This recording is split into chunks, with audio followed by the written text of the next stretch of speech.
नमस्कार। आप देख रहे हैं फ्रंटलाइन 24 और मैं हूं आपके साथ गौतम कुमार। आज हम बात करेंगे मधुबनी विधानसभा को लेकर के, जहां ऐसी खबरें हैं कि महागठबंधन और एनडीए दोनों के लिए सब कुछ ठीक नहीं है, क्योंकि भले ही प्रत्याशी का चयन हो गया हो, टिकट मिल गया हो, लेकिन आरएलएम के माधव आनंद हो या फिर महागठबंधन से समीर महासेठ, दोनों की नैया डूबती दिख रही है। क्यों डूबती दिख रही है? सर से जानेंगे, सर बताएंगे। सर, जो खबर है वो ये जानकारी है कि महागठबंधन और एनडीए मधुबनी में टिकट सब कुछ जब फाइनल हो गया, फिर भी नैया जो है डालमडोल हो रही है। कहाँ लगता है कि दिक्कत हो रही है ग्राउंड पे? देखिए, मधुबनी विधानसभा जो है बहुत ही महत्वपूर्ण है। जिला मुख्यालय है जिला ये, मुख्यालय। और यहाँ से लगातार तीसरी बार, 2 बार विधायक रह चुके हैं, तीसरी बार नामांकन किए हैं महागठबंधन माने राजद से समीर महासेठ। और एनडीए गठबंधन जहाँ भाजपा यहाँ काफ़ी मजबूत है, भाजपा का संगठन यहाँ काफ़ी मजबूत है, भाजपा लगातार यहाँ जीतती रही थी। कुछ चुनाव पहले, मतलब 2-3 चुनाव पहले तक भाजपा ही यहाँ जीतती थी।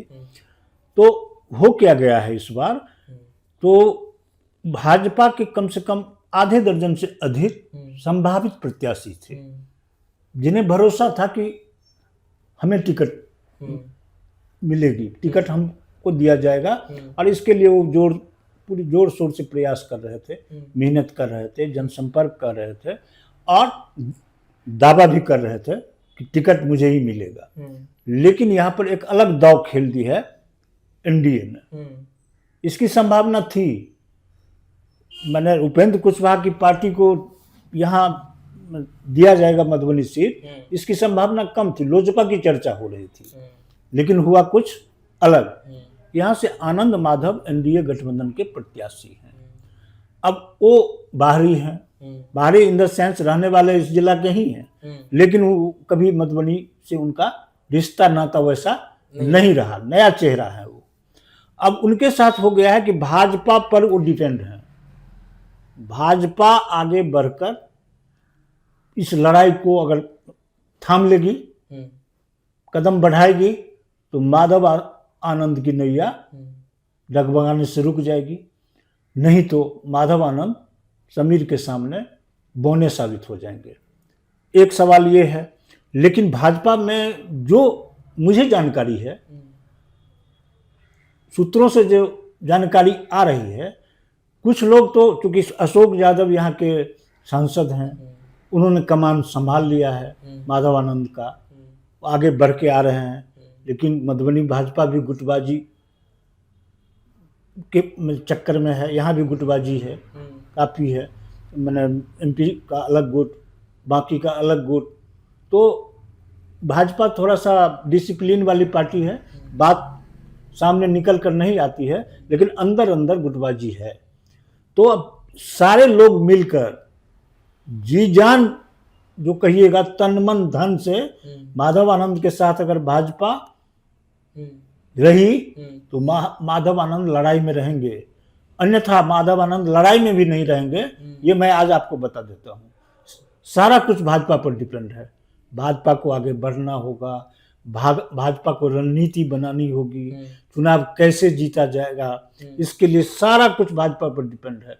और माधव आनंद एक तरह से समझिए कि भाजपा के कंधे पर आकर बैठ गए हैं कि भैया आप तुम गिराओ या उठाओ। इस हालत में माधव आनंद है। ठीक इसी तरह महागठबंधन की स्थिति है। महागठबंधन में क्या है, तो समीर महासेठ वैश्य समाज से आते हैं और लगातार 2 बार विधायक रह चुके हैं, तीसरी बार नामांकन किए हैं। काफ़ी हर्षोल्लास के साथ उन्होंने नामांकन किया है, लोगों को बधाई दी है, बहुत तरह का संदेशा उन्होंने दिया है, दे रहे हैं, लगातार देते आ रहे हैं। लेकिन यहाँ महागठबंधन का जो वोट बैंक है, आरजेडी का खासकर, वो है यादव और मुसलमान। दोनों जो वोटर हैं, दोनों समाज के, उनकी अच्छी खासी संख्या है। मुस्लिम मतदाता बहुत ज़्यादा हैं यहाँ, और वो आरजेडी को वोट करते आ रहे हैं। यादव की मजबूरी है, जो तेजस्वी लालू को छोड़ नहीं सकते हैं, उन्हीं के साथ है। तो ये दो वोट बैंक तो इनके साथ था। इन दोनों समाज में से, दोनों समाज से अंदर से बात निकल कर आ रही है कि भाई वैश्य समाज से आते हैं, ये इतने मजबूत तो नहीं है कि अपने बल पर ये कुछ कर लेंगे, और वैश्य समाज तो भाजपा का कैडर वोट बन गया है, बेस वोट है वो। एक मतलब आरजेडी को तो कभी वोट वैश्य समाज के लोग देते नहीं है, फिर हम वैश्य समाज को क्यों जिताएं?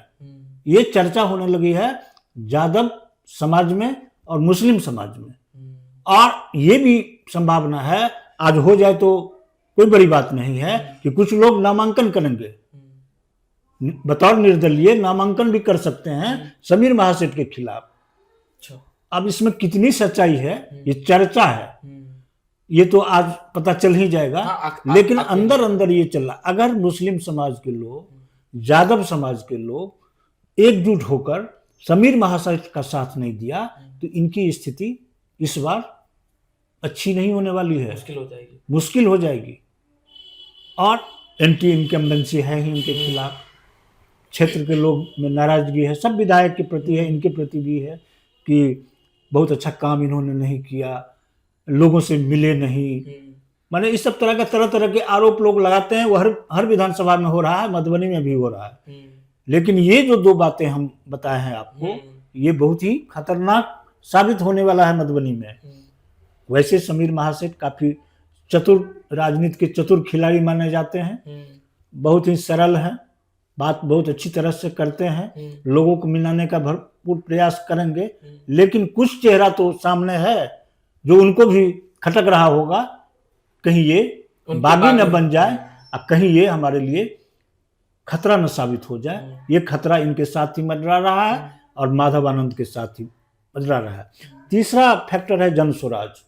जन स्वराज से यहाँ एक मजबूत कैंडिडेट को दिया गया है, अनिल मिश्रा है। लगातार 1952 से ही उनके परिवार के लोग मुखिया होते रहे हैं, अभी भी वो मुखिया है, उनकी पत्नी मुखिया है, और एक मजबूत, जाने पहचाने, चर्चित चेहरा है, ब्राह्मण समाज से आते हैं।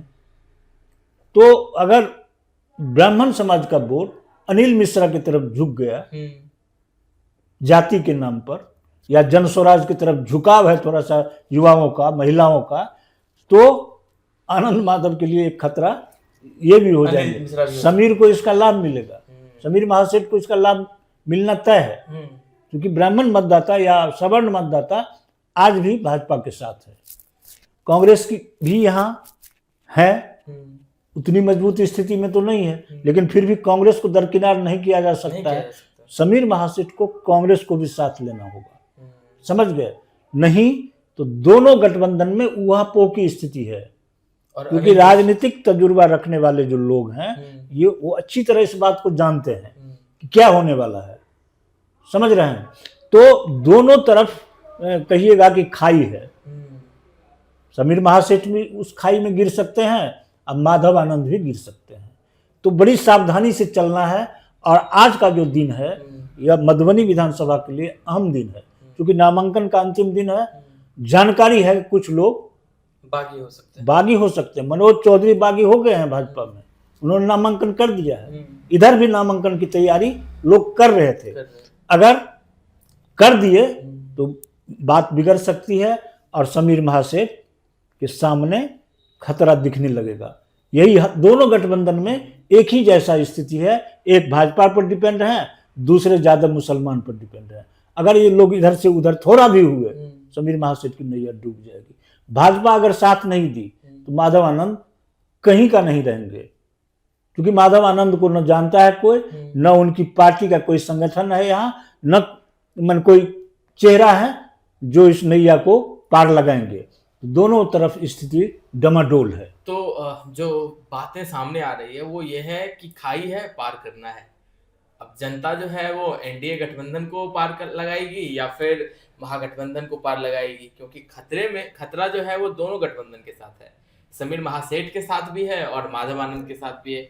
और ये खतरा उनके अपने लोगों से है, सबसे बड़ी बात जो है, क्योंकि अगर भाजपा ने पैर पीछे किया, अगर भाजपा ने हाथ खींचा, तो फिर माधव आनंद की नैया डूब जाएगी और कांग्रेस और मुस्लिम और यादव वोटर जो हैं जिनके समुदाय से पार्टी ने एक उम्मीदवार नहीं दिया है, क्योंकि वैश्य समुदाय से आते हैं समीर महासेठ, जैसे कि सर बता रहे हैं। तो और अगर महागठबंधन के जो भावी कुछ प्रत्याशी दावेदार थे जो दौर में शामिल थे, वो अगर बागी हुए तो फिर समीर महासेठ की नैया डूब जाएगी। कुल मिला के मधुबनी का जो रन है वो बड़ा ही मजेदार होने वाला है और फैसला जनता को करना है, क्योंकि असली जो कह सकते हैं हाथ लगाना, ये खाई जो बचाना है खाई से, वो तो जनता बचाएगी। और जनता किसे बचाएगी ये तो 11 नवंबर को मतदान के बाद 14 नवंबर को हमें पता चलेगा कि इस बार समीर महासेठ जो है फिर से विधायक रह पाएंगे या फिर माधव आनंद इस बार यहाँ से विधायक बनेंगे। नमस्कार, आप फ्रंट लाइन देख रहे हैं।